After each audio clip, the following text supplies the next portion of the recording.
Merhaba arkadaşlar, kanalıma hoş geldiniz. Ben Asay Çalışkan. Bugün sizlerle bu güzel gördüğünüz keseyi hazırlayacağız. Yapımı oldukça yine kolay bir model seçtim sizler için. Hem pratik hem de tatlı bir kesem olsun derseniz bu videoyu kaçırmayın arkadaşlar. Nerede kullanırız derseniz içine kokular koyup giysi dolaplarınızda, sabun koyup banyonuzda, lavabonuzda kullanabilirsiniz. Veya benim gibi bayram yaklaşıyor. Bayramda içine harçlıklarını, şekerlerini koyup çocuklarınıza bu şekilde verebilirsiniz. Gerçekten hem tatlı hem de hoş bir görünümü var. Kız çocuklar özellikle daha sonradan bunu çanta olarak da kullanabilirler arkadaşlar. Veya böyle zincirli sap yapıp çanta olarak da kullandırabilirsiniz çocuklarınıza. Burada şöyle bir motifim daha var. Sizlere ilham olsun diye yanımda koydum. Böyle bir motifte hazırlayabilirsiniz. Daha sade olsun derseniz ben bugün renkli tercih ettim. İplerimi şimdi sizlerle paylaşacağım arkadaşlar. İpler dışında bir de böyle tahta boncuk kullandım ben. Sizlerin tercihine kalmış bunlar arkadaşlar. İplerimin hemen hemen kalınlıkları birbirine benzer. Farklılıklar var ama hemen hemen benziyor. Tığ numaram 2,5 numara arkadaşlar. Bunu kullanacağım. Bunun dışında makas, dikiş iğnesine ihtiyacımız olacak. Şimdi şöyle yakından da göstereyim sizlere. Şimdi eğer hazırsanız yapımına başlayalım. Şöyle iplerimi göstereyim arkadaşlar. Ben elimde kalan iplerimi değerlendirdim. Dediğim gibi hepsi de pamuklu ipler.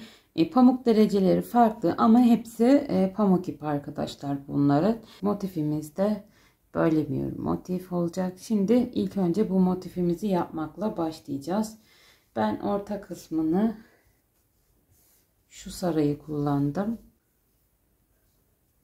Şimdi şöyle sihirli halkam için parmağıma ipimi doluyorum. Tığımı geçirdim. Alttan aldım. Bir tane zincirimi çektim. Daha sonra tığıma ipimi doluyorum. Bir zincir daha çekiyorum.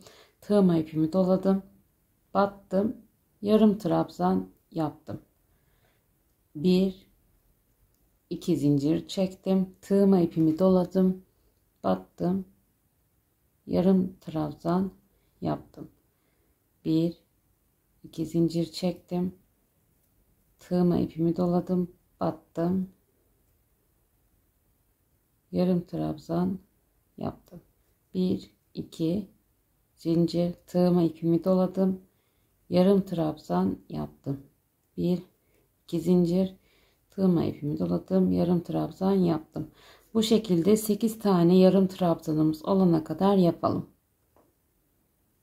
8. trabzanımı yaptım. 2 zincir çektim. Şu ilk başta yaptığımız zincirin üstüne batıyorum. Birleştirdim. Bir tane zincirimi çektim. Şimdi sihirli halkamın ipini çekiyorum. Orta kısmı tamamen kapattım. Ve sarı ipimi kesiyorum.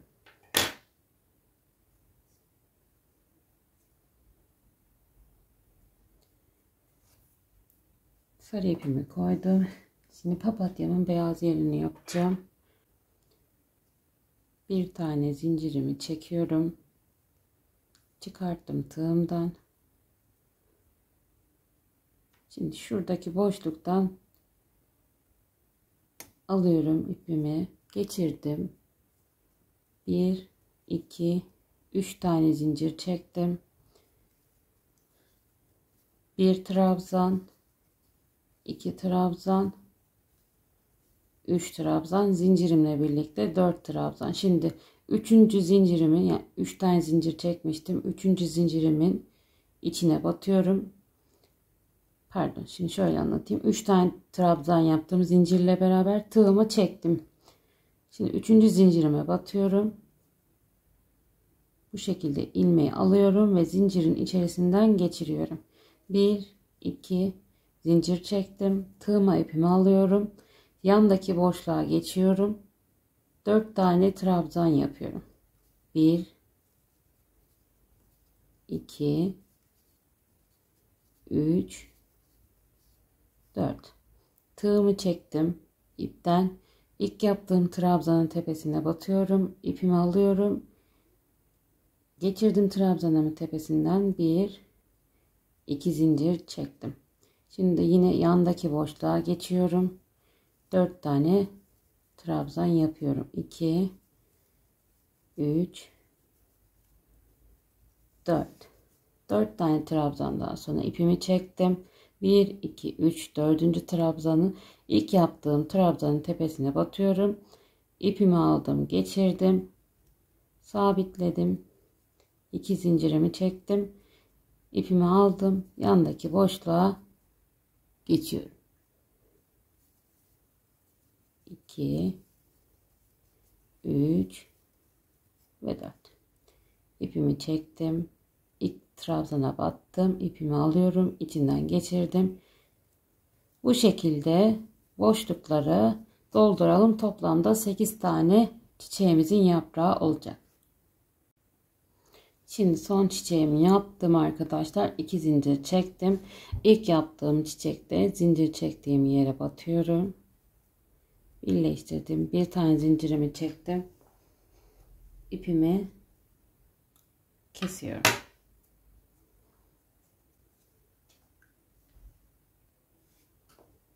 Yine bir tane zincirimi çekiyorum ve zincir çektiğim boşluktan batıyorum. İpimi aldım, sabitledim. 1, 2. Şimdi tığıma ipimi doladım. 2 zincir çektim. Tığıma ipimi doladım. Batıyorum aynı boşluğa. 1, 2. 2 trabzan yaptım. 1, 2 zincir çektim.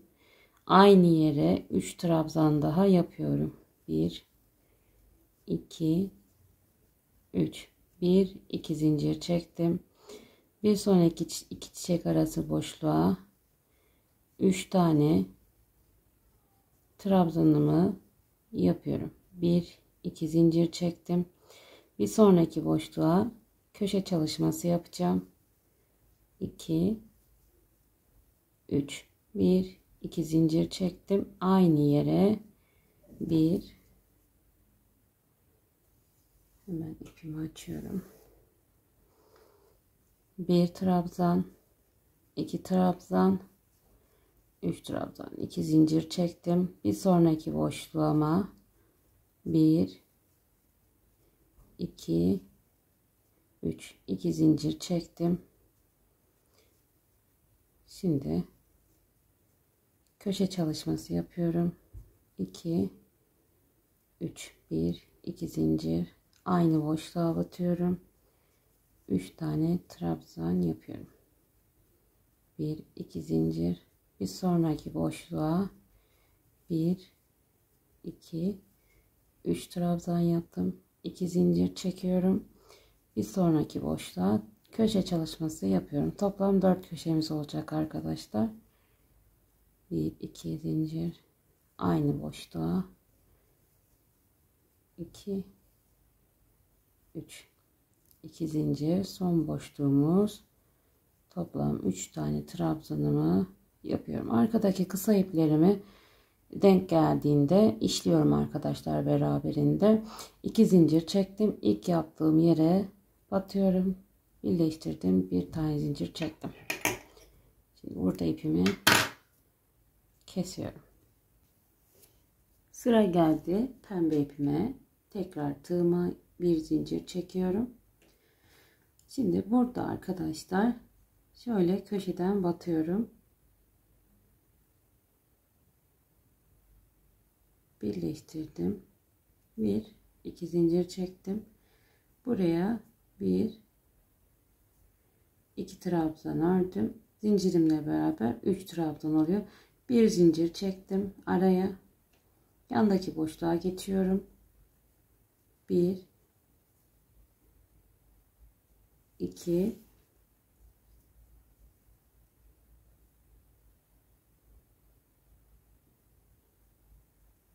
3. Bir zincir çektim. Yandaki boşluğa geçiyorum. 1, 2, 3. Bir zincir çektim. Köşedeyim. Buraya köşe çalışması yapacağım. 1, 2, 3. 1, 2 zincir çektim. Yine aynı yere 3 tane ikili trabzan yapıyorum. Köşelerde 2 zincir, arada 1 zincir arkadaşlar. Bundan sonra şimdi tekrar boşluğa 3 tane ikili trabzan yapıyorum. 1 zincir çektim.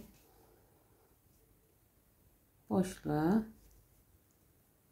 1, 2, 3. Bir zincir. Köşedeyim. 1, 2, 3. Şimdi çiçeğimiz burada kalacağı için artık ben buradan geri döneceğim arkadaşlar. 1, 2, 3, 4 tane zincir çektim ve döndüm. Tığma ipimi doladım. Bir sonraki boşluğa batıyorum. Burada benim bir boşluğum olmuş oldu. 2, 3. Bir zincir. Boşluğa 3 tane 2, 3. Bir zincir.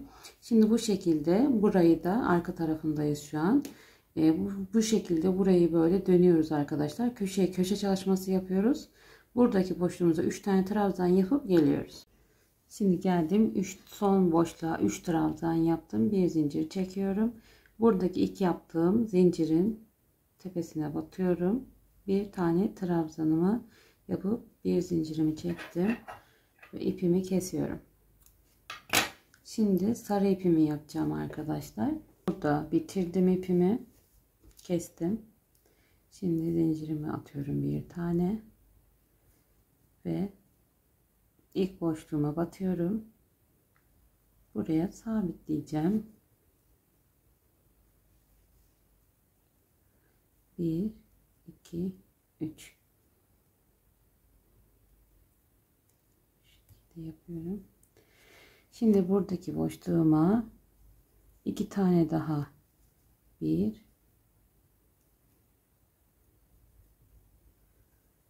2 trabzan yaptım. Zincirle beraber 3. Bir zincir çektim.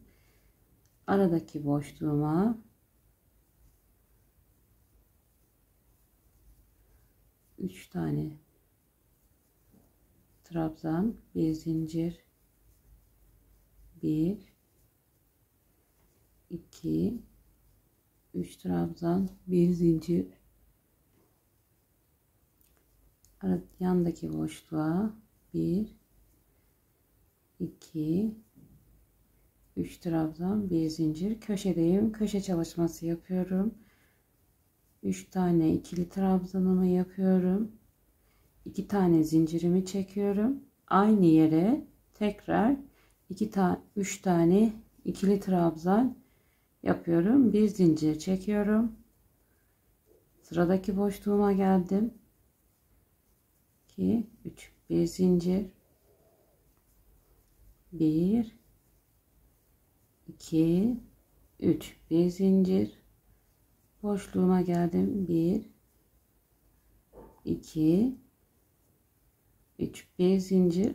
4 tane zincir çektiğim yer vardı. Şimdi oraya 3 tane ikili trabzanımı yaptım. 1, 2, 3, 4 zincir çektim ve yine döndüm. Şimdi burada yine bir sonraki boşluğa batıyorum ve burada bir boşluğum oluşmuş oldu. Bir sonraki sıra için bir zincir ve dolduruyorum. Şimdi yine arkadaşlar bu sırada da boşlukları dolduruyoruz. 3 tane ikili trabzanla köşe çalışmamızı yapıyoruz. Buraya geliyoruz ve ipimizi keseceğiz artık orada. Şimdi sarı ipimizi bitireceğiz. Bir tane zincirimi çektim. İlk yaptığım zincirin içerisine batıyorum. Bir tane trabzan yaptım. Bir zincir çekiyorum ve ipimi kesiyorum.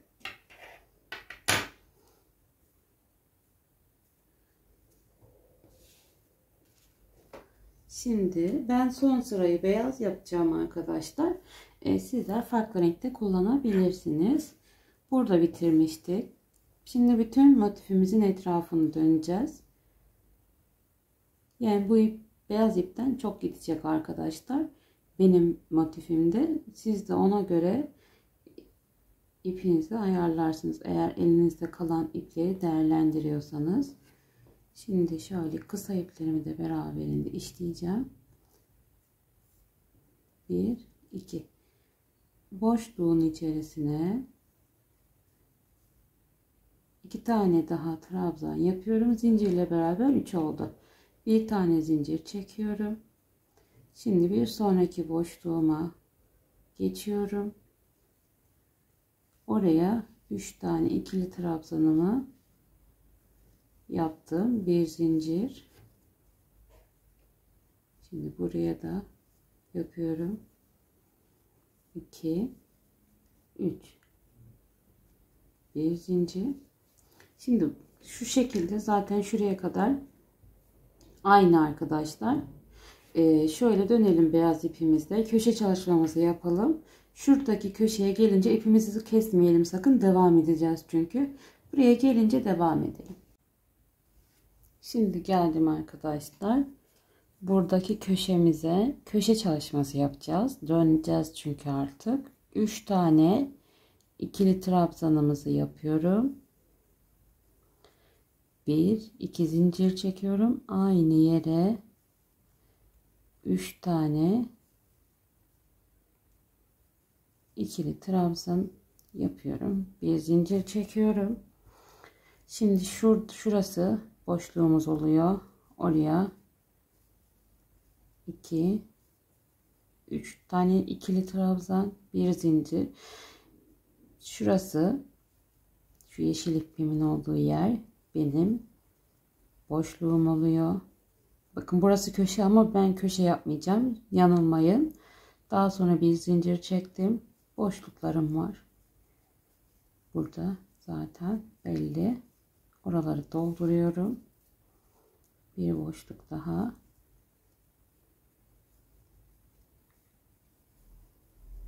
Bir zincir. Şimdi burada köşe çalışması yapacağım. 3 tane ikili trabzan. 1, 2 zincir. Daha sonra 1, 2, 3. Bir zincir çekiyorum. Boşluğuma geldim. 1, 2, 3. Bir zincir. Burada bir boşluk var. Şöyle ipimle yürüteceğim. 1, 2, 3. Bir zincir.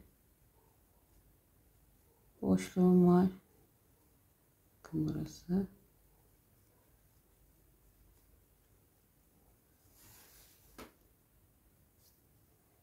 Bir zincir. Boşluk var.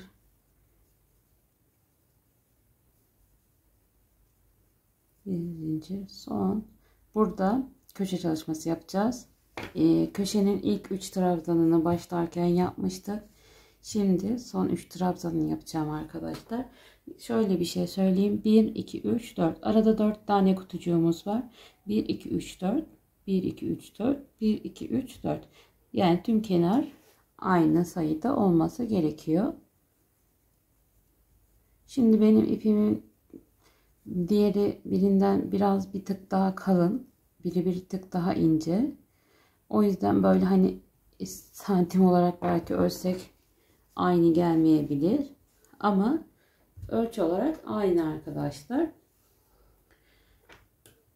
Şimdi ipimi kesmemek için burada zincir çektim ama onu geri sökeceğim. Çünkü ipimi kesmek istemiyorum. Trabzanımın birine birleştirme yaptım zaten. Diğer yanındakine de şöyle birleştirme yapıp şu boşluğa geçiş yapıyorum. 2 kere birleştirme yaparak da 1, 2 zincir çekiyorum. Şimdi buradaki boşluğa bir tane trabzanımı yaptım. Hemen yandaki trabzanı başına bir trabzan, yandakine bir trabzan, boşluğa geldim. Boşluğa bir trabzan. Her trabzanın başına bir tane batıyorum. Boşluğa geldiğimde bir tane batıyorum. Her trabzanın tepesine bir tane batıyorum. Boşlukta da bir tane batıyorum. Şimdi şu köşeye kadar göstereyim. Köşede yine çünkü arttırma yaparak batacağız.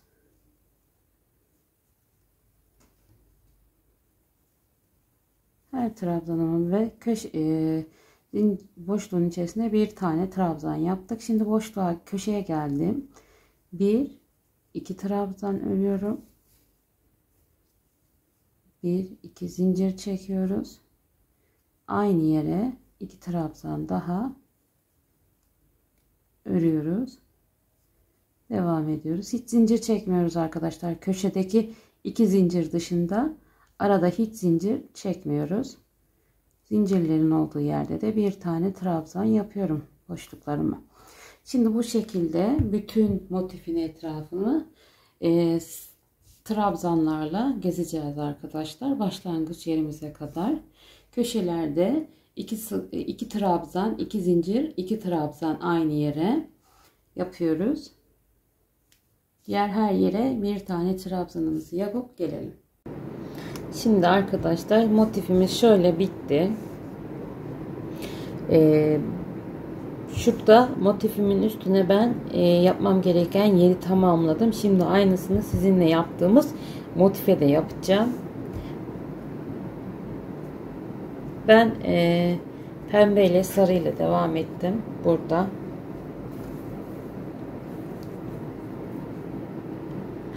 Şöyle bir tane zincirimi çektim.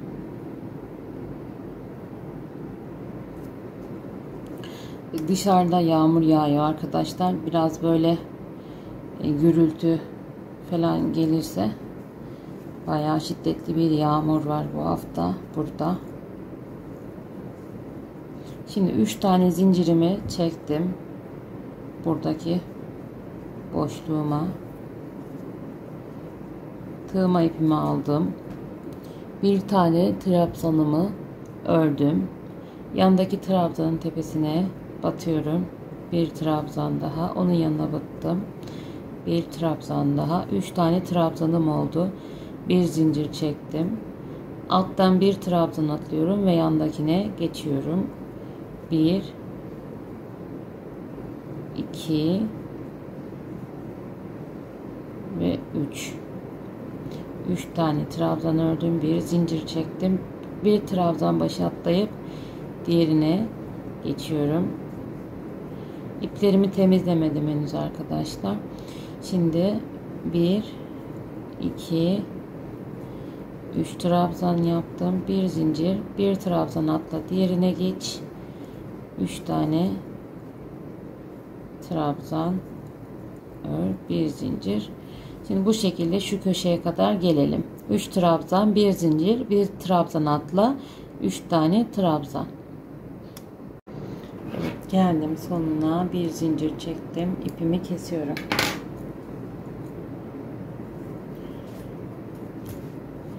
Şimdi devam ediyorum. Sarı ipimle devam edeceğim. Şurada zincirimin ve trabzanımın şöyle tepesine batıyorum. Bir tane zincir çektikten sonra sabitliyorum. Evet. Bir zincir daha çektim. Aynı yere batıyorum. Bir sık iğnemi yapıyorum. 1-2 zincir çektim. Şimdi burada sık iğnemin şöyle tepesine, yani şöyle bir batıyorum arkadaşlar. Bir sık iğne yapıyorum. Sık trabzanıma tepesine sık iğnemi yaptım. 1-2 zincir çekiyorum. Bakın şurada şöyle bir boşluk var sık iğnenin. Oradan batıyorum. Bir sık iğne yapıyorum. Sık iğne yaptım. 1-2 zincir çektim. Bakın şurada bir boşluğum oluyor. Oraya batıyorum ve bir sık iğne yapıyorum. Boşluğa da bir tane yapıyorum. Her trabzanın tepesine ve boşluğa bir tane yapıyorum arkadaşlar. Her sık iğnenin tepesine yapıyorum bu 2 zinciri. Arada hiç atladığım sık iğnem yok. Her sık iğnenin tepesine yapıyorum.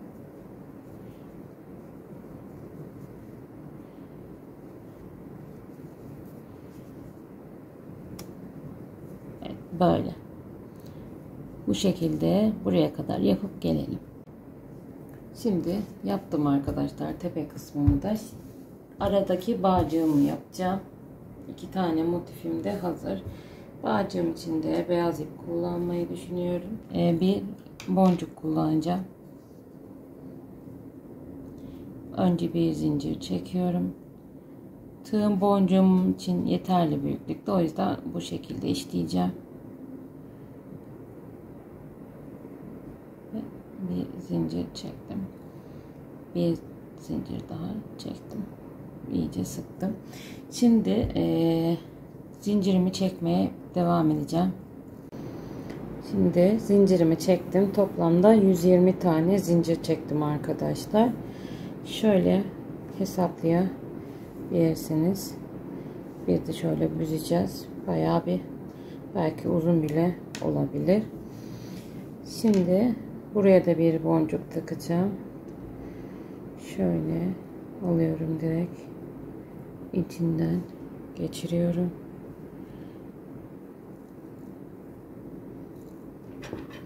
Burada ipimi keseceğim.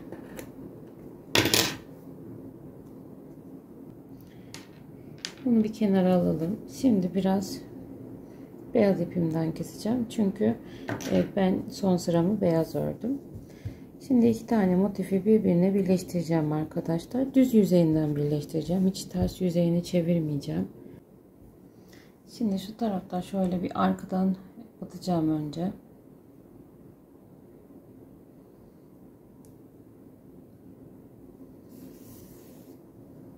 Evet. Şimdi şöyle üst üste koyuyorum. Ve karşılıklı olan trabzanlarımı birbirine dikeceğim arkadaşlar. Boşluktan şöyle bir 2 kere geçiyorum. Sabitlemek amacıyla.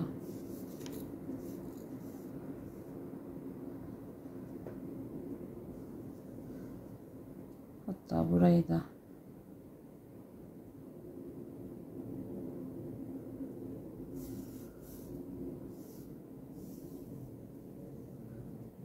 şöyle dikebilirim.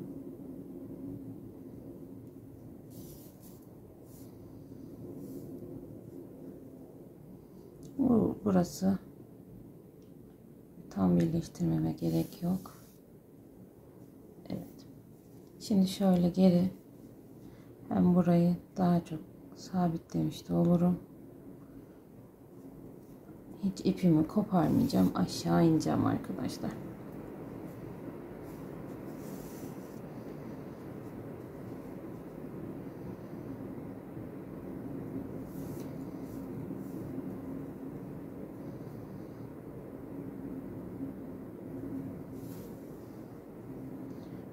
Dediğim gibi her trabzanın karşısında olan trabzanı şöyle denk getiriyoruz. Tepe kısımlarından birleştirerek dikiyorum.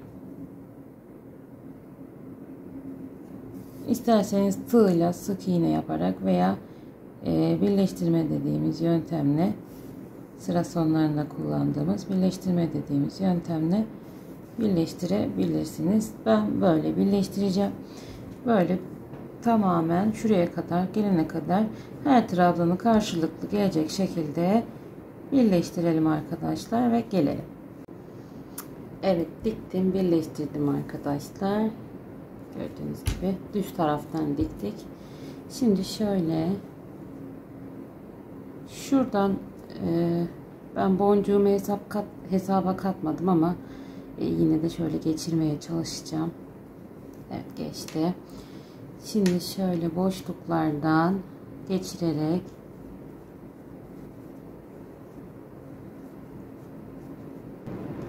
Yağmur bayağı şiddetlendi arkadaşlar. Gerçekten bilmiyorum şu an mikrofondan yine geçiyor mu ama eğer yağmur sesi geliyorsa kusura bakmayın. Diğer çekeceğim modeller de olduğu için bu modeli bir an önce çekip sizlerle paylaşmak istedim.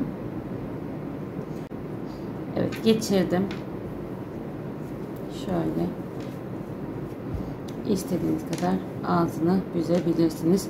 Bu kısmı biraz daha uzatabilirsiniz. Tamamen artık bazı yerleri zevk meselesi arkadaşlar. Şöyle, ben çok da büyük olsun istemedim.